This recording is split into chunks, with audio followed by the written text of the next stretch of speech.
What's up, everybody? This is Gina Ifoe, the one and only African superstar, bringing you an important message. Before I jump into this, I do want to make you aware that I'm available for consultation, bespoke tours, land consultations, and also keynote events, as well as musical performances. If you're interested in including me or need my services at all, please reach out to me at africansuperstar@gmail.com. Today's message is, if you are ready for Africa, do not wait for the others. Big shout out to the African Superstar family.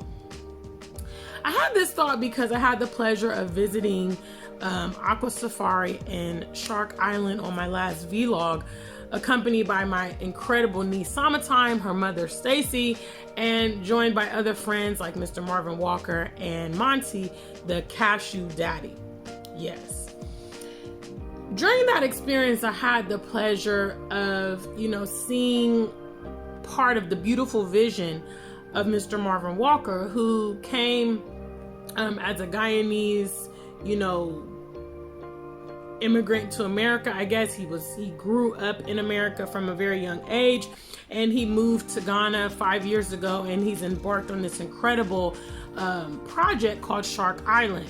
And it was a bit emotional to see it for me as a fellow visionary person, because oftentimes visionary people can see things, and as I walked with him across the grounds, he talked about how he was going to have this in this section and this in this section.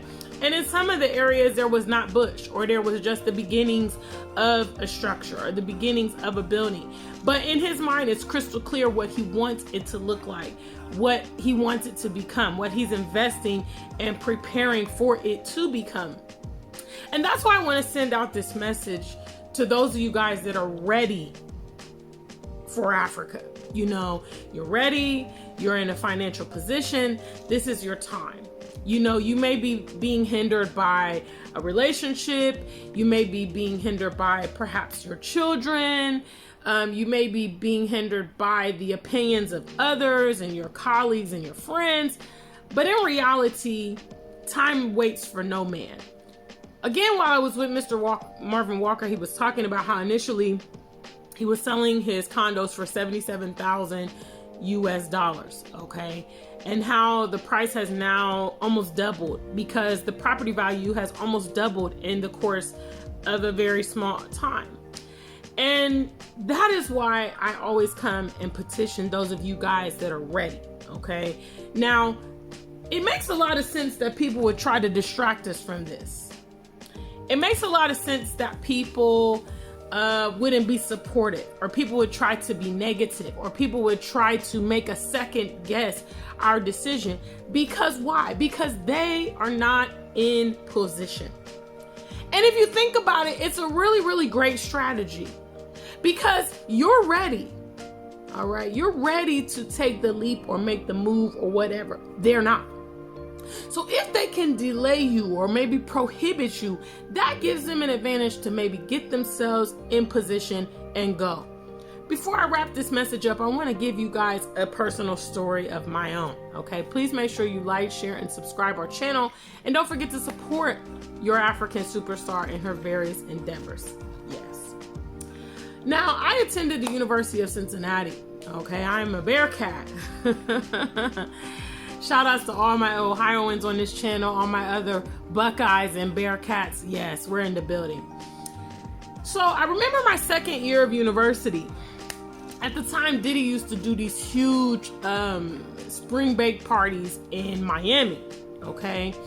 And so they were obviously advertising it. And I remember I went online and I had kind of priced up how much the trip would cost. I had found the plane ticket, a hotel, and also concert tickets to the Diddy. It was like Diddy and the Family big spring break concert. Plus it was the tickets were also included behind the stage, behind the, what's it called? Yeah, backstage passes. So I had, calculated all this, and around that time, I think it couldn't have been more than like maybe $300 or $400. Obviously, this was back in 2001. Hello, yes.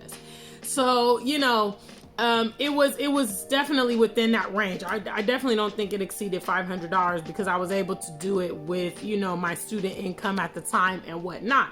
But when I was looking for the tickets, it was probably maybe 2 to 3 months in advance of this spring break party, because he had done it on a regular basis. Obviously, anybody who knows anything about Diddy knows he frequents Miami. He has a mansion there, all before his legal woes and whatnot, but he was constantly in Miami. So there was a friend of mine who wanted to go, okay? And I had my money for my ticket. I had everything ready. And my friend said, oh, just wait until Friday. I'm going to get my paycheck. And, I want to book with you because I want my flight tickets, next to you on the plane. And I want my concert tickets next to you, because obviously if I book and then you book, we might not be together. So, that was her logic. And I said, okay, it's all right. So I waited the week till Friday. By the time Friday came, the tickets had increased a little, a bit. Okay. And it was some other story on Friday. And, the girl was a friend of mine and, I was younger. I mean, this was the first time that it actually happened to me, what, ultimately the conclusion of the story.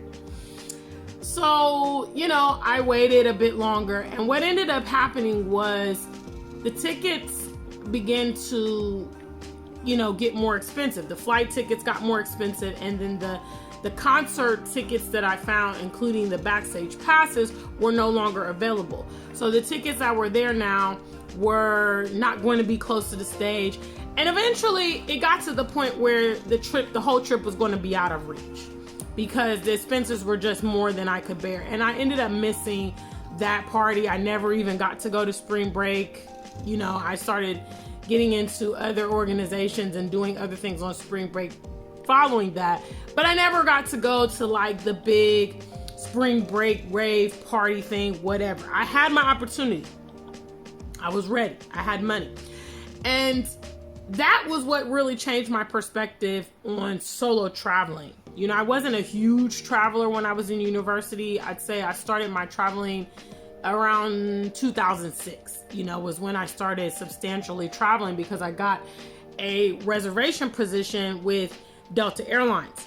So I had flight benefits and I could fly for free, a lot of places, as an employee. So I started really, traveling within the US, and I kind of started going to some international destinations right before I stopped working there. But nonetheless, that incident of missing out on my opportunity because I was trying to include other people that were not ready really, really, really impacted me as an adult, and I realized that I never wanted to miss opportunities because other people weren't ready. That's exactly what I'm telling you to do now. There's a lot of opportunity here on the continent, okay? The whole wide world is not in position to take it. If you're in position to take it, you better take it. It will be a once in a lifetime thing. And let me tell you, as a resident of Ghana for 5 years now, things continue to get more and more expensive. If you do not put your foot down to get yourself into this game, you won't be able to. Trust me. And I want to give a special shout outs to, again, Summertime, Stacy, Marvin Walker, Cashew Daddy for illuminating that, for the actual visuals of that, of being able to become, in his case, he's now a property developer. Okay, he's now a real estate guru. He's now an authority in so many ways. He was not all those things before he moved here from the US. However, he saw an opportunity and he's maximizing that opportunity, and that opportunity is changing his life and those in the sphere of him. And so this call to the diaspora that I put out, nearly daily. It's not to the whole diaspora, obviously. Everybody's not in a position to take it. If you're in a position to take it, you should not feel apologetic to those who cannot take it. That's their situation. And there are some people that want to take it, but they're not in position. But again, where there's a will, there's a way. I vividly remember watching Dinah Samir traveling the continent heavily, You know, I remember when Wode Maya started exploding and started traveling the continent heavily. I remember my own friend Taye Uhuru, you know, traveling the continent heavily and feeling like I need to get on it. I need to, you know, I saw them as motivators to me, to compel me to take action and also have my own experiences on the continent. Because I took those initiatives, and mind you, I solo traveled to all 6 countries that I have visited on the continent currently. I moved to Ghana alone. I moved to the UK alone. You know, everything in my life, I've had to do it alone because those in my environment were not in a position to accompany me. It's not like I had 50 people that wanted to come with me and I rejected them. No, it was that I was forward thinking. I positioned myself a particular way. When the opportunity came, I went for it. And I don't have any qualms about doing that independently. And so this message will apply to who it will apply. But yes, if you are ready for Africa, do not wait on the others. Big shout out to the African Superstar family. Until we meet again, stay black and true. If you ain't black, just stay true.